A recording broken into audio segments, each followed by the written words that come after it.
Hello dear students, let us start with the topic preposition. First of all prepositions को लेके कुछ concept clear कर देता हूँ. देखिए preposition means इंग्लिश लैंग्वेज में आप जो भी सब्जेक्ट कहिए, जो भी ग्रामर में आपके सब्जेक्ट्स हैं, सभी सब्जेक्ट्स का जो डिफिनेशन है वो उसके नेम में ही इंक्लूडेड है.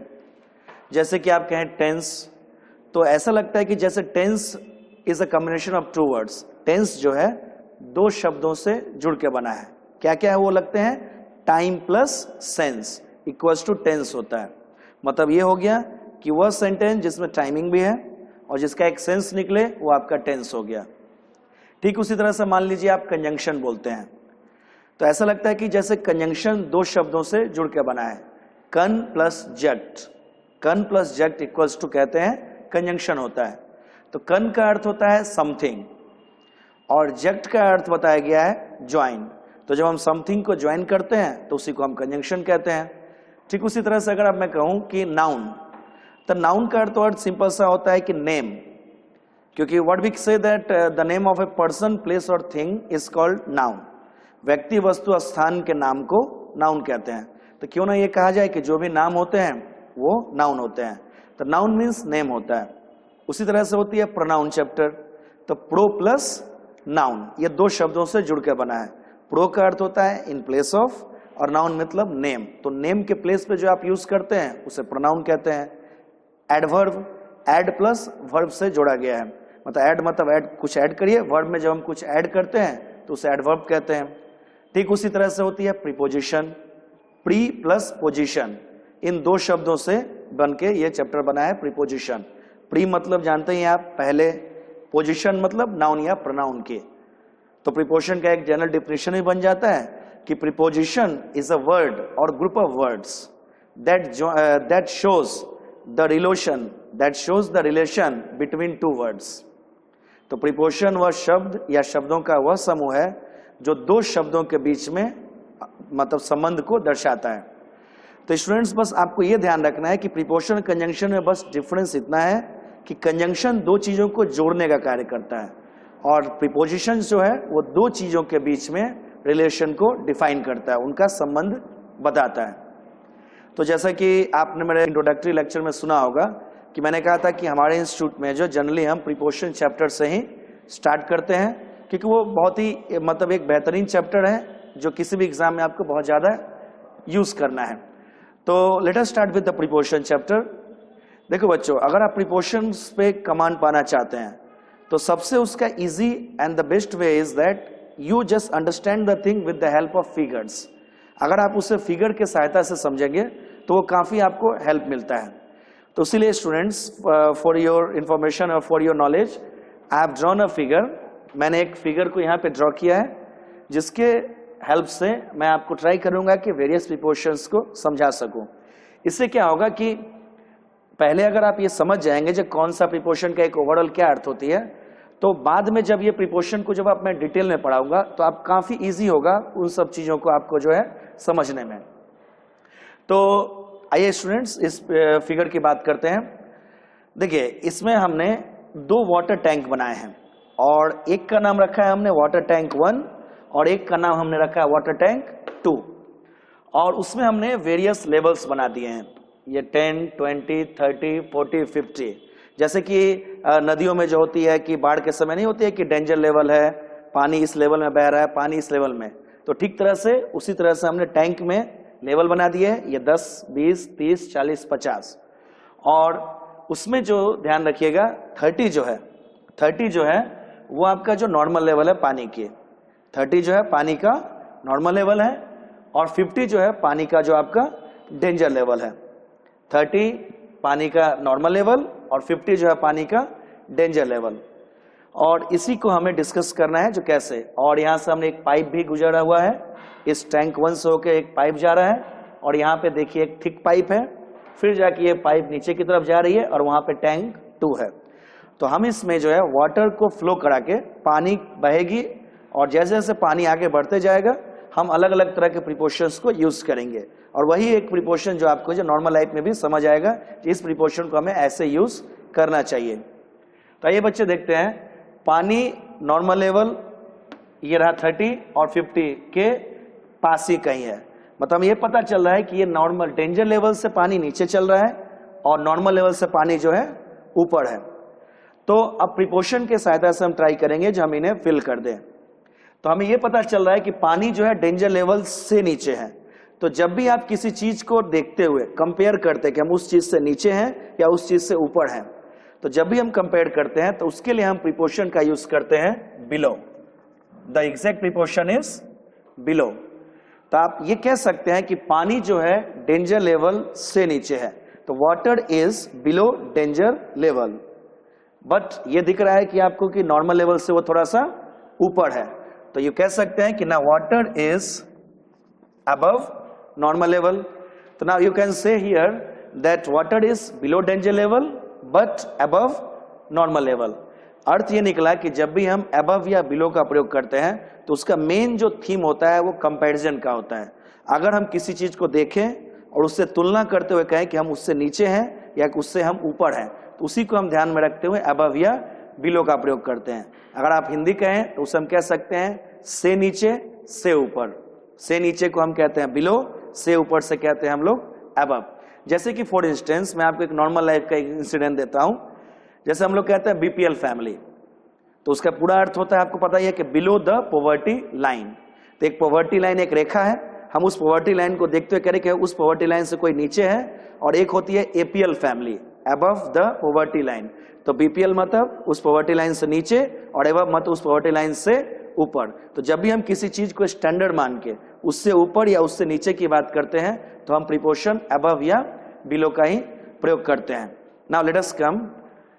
अब देखिए स्टूडेंट्स, इसमें जो पानी है, तो जब भी कोई चीज किसी चीज के अंदर होती है तो सामान्यतः हम उसके साथ प्रीपोशन जो है इन का प्रयोग करते हैं। जैसे कि अगर मैं कहूं कि मैं इस क्लासरूम के अंदर हूं, तो हम कहेंगे कि I am in the classroom.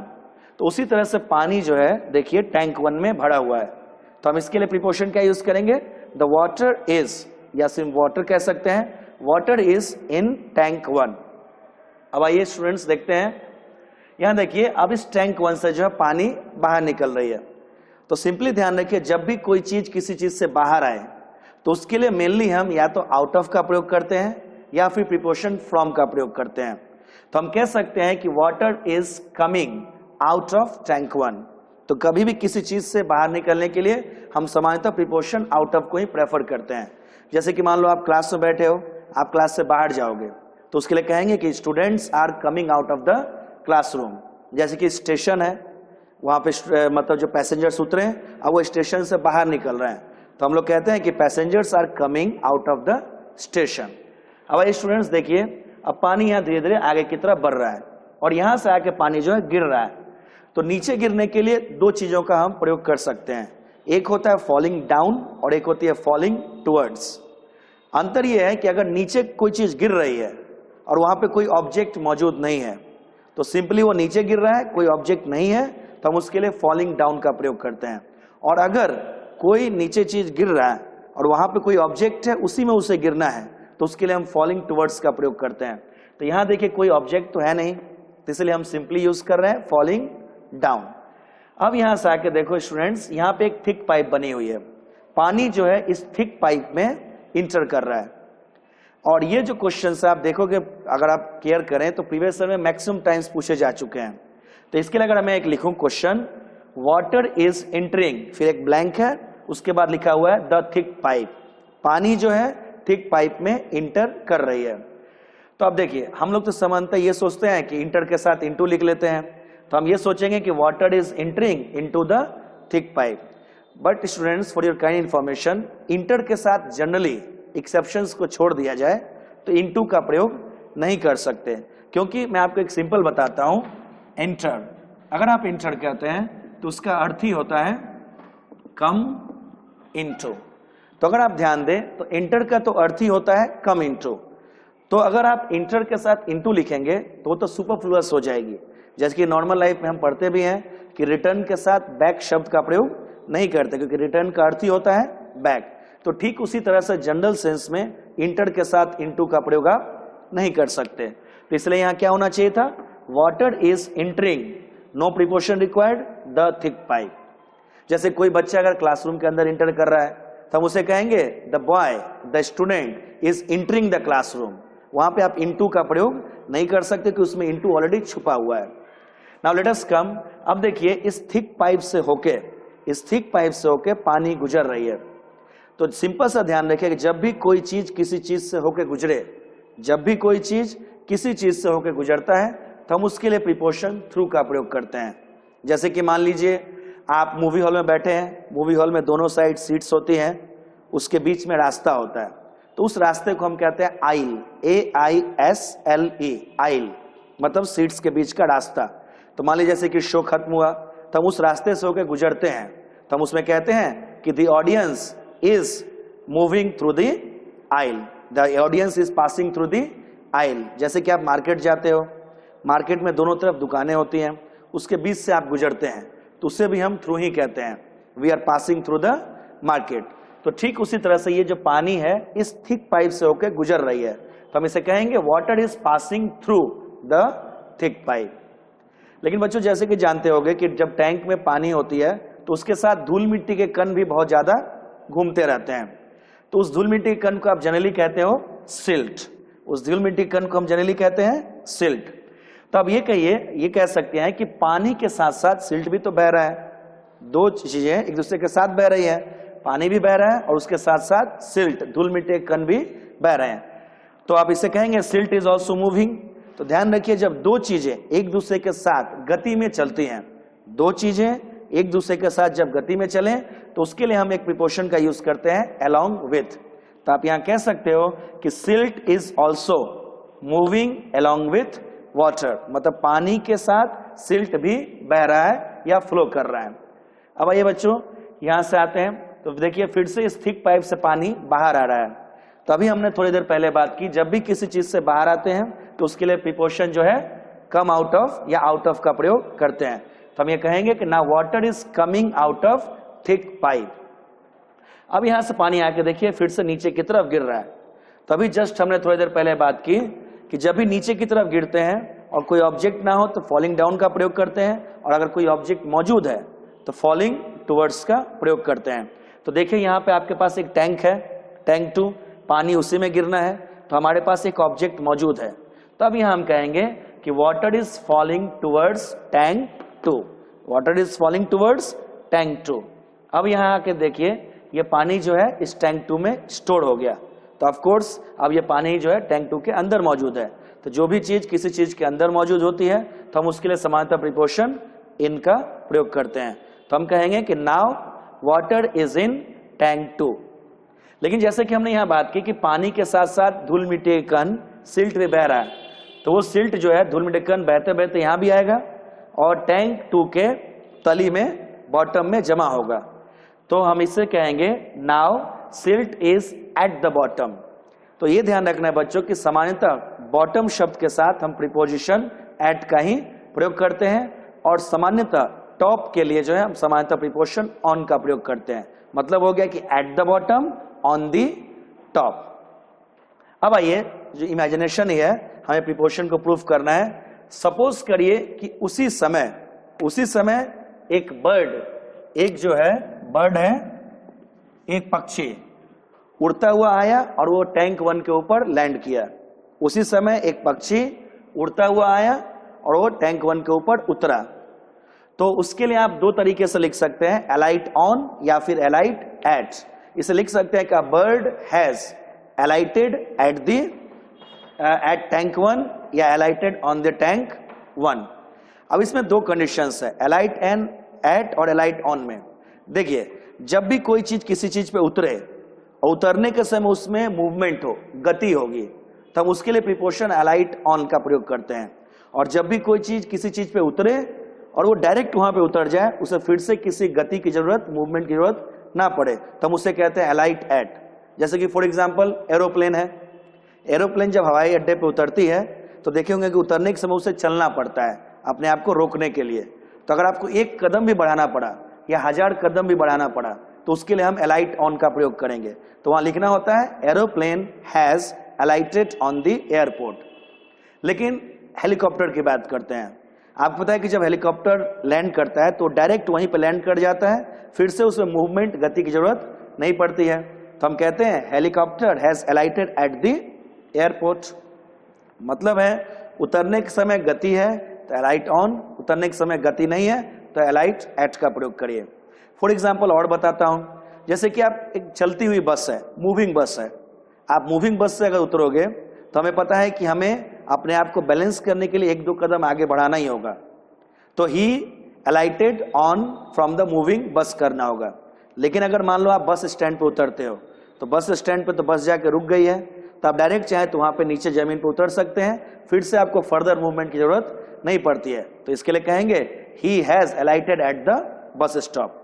तो ये क्लियर रहा स्टूडेंट्स की अलाइट ऑन मतलब जब गति होगी उतरने के समय तो अलाइट ऑन, उतरने के समय गति ना हो तो अलाइट एट का प्रयोग करते हैं।